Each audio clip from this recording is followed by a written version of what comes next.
A frame assembly of a arch door. We lay out on the large table our 4 intersecting points, crosses the resin stile.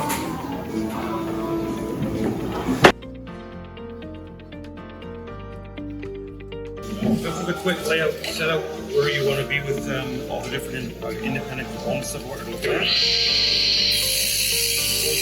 always try to make sure that I mark the individual corners. So in this case, it's a 2-door system. So I have door 1 set up already, and this will be starting at the top corner. A2 for door 2.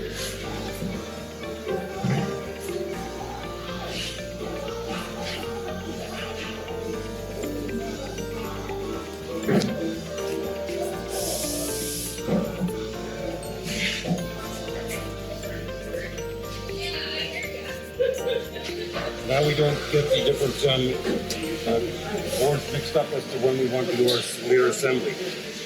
What I do is I line up the bottom of this lower rail, flush with the bottom of my pre-cut length, and I mark my cross line. And an accurate line of where my notch needs to be. Do it on both sides at the same time. And go to the top and do the same thing. Right now, the width or length of the frame doesn't matter so much. It will in due course, but right now we just want to get an idea of where we want to be for our notches. And because we're doing 2 different sides, what I do is I always mark both sides of the stiles, which is the longer of the 2. I always mark both sides. So I'll take a second to flip them back over. It seems redundant. We'll roll them over, and we'll do it again. You got the other line on the other side as well, in case you need to reference that at some point during your cutting process. Okay, so let me go over the saw. Now I want to notch this particular board. I need to notch it, take the LVL out of it, and in most instances I would notch back to the hardwood, which in this case is poplar, and take all of this LVL out. However, these particular plans call for, on the bottom, half of the LVL to be left in, so I'm only notching half of this out. On this particular door, I want to notch roughly in here, about the halfway point. You go over to the saw, there's a couple of blocks here with a pull with 2 stop blocks. And there's one actual solid block with that clamp down.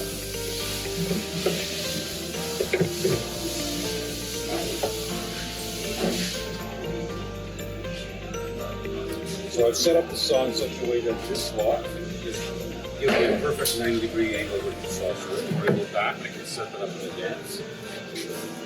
Here, I'm going to set up a midpoint.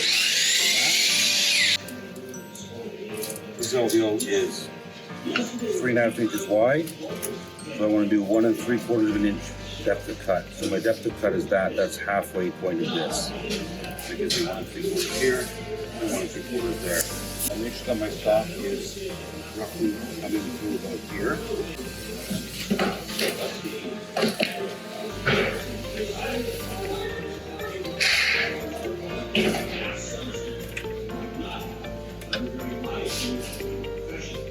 So this is definitely like a roll. I'll just do a quick cut to bring.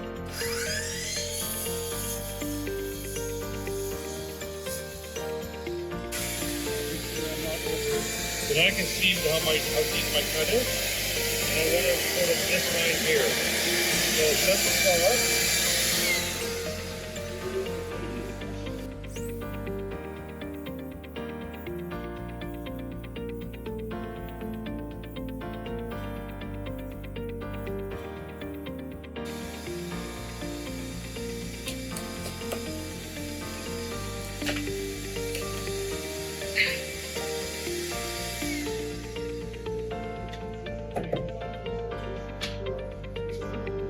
So now I draw the saw from here.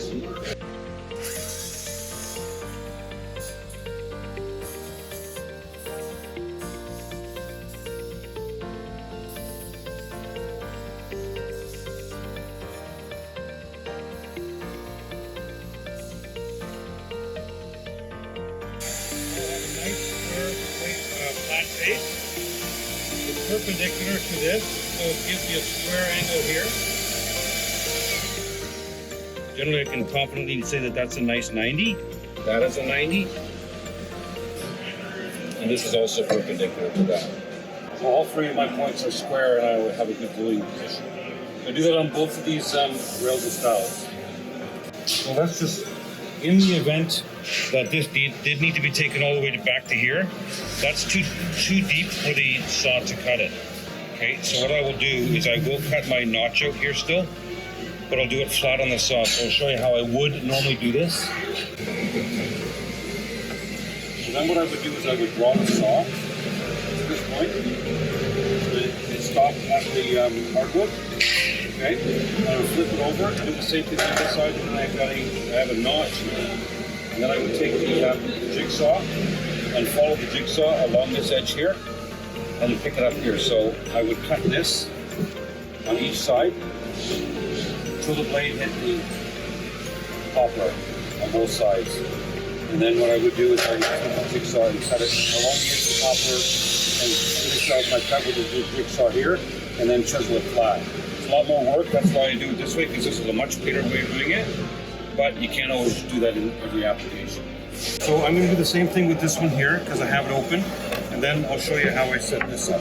Okay? And what comes out of the frame, there's always a little section where you've got what's called snipe, and there's a small indentation. You can't really actually see it here, but there's a small indentation here about the 3 inches mark, where the planer picks up and it actually rises, and then there's a small step. So if you looked at it laterally, it would be like this. So I cut that off first. So I cut this end first where I find the snipe. So I cut that square.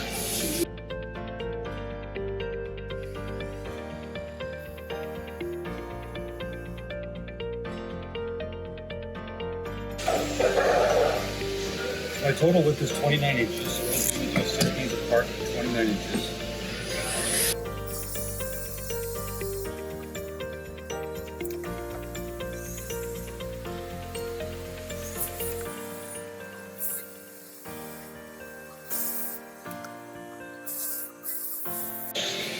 Mark the other line.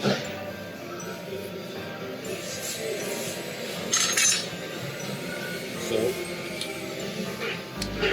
now you have 29 inches. This tips off into here. We know that it's going to drop in here. Cut that line. We should end up with exactly 29 inches in a second.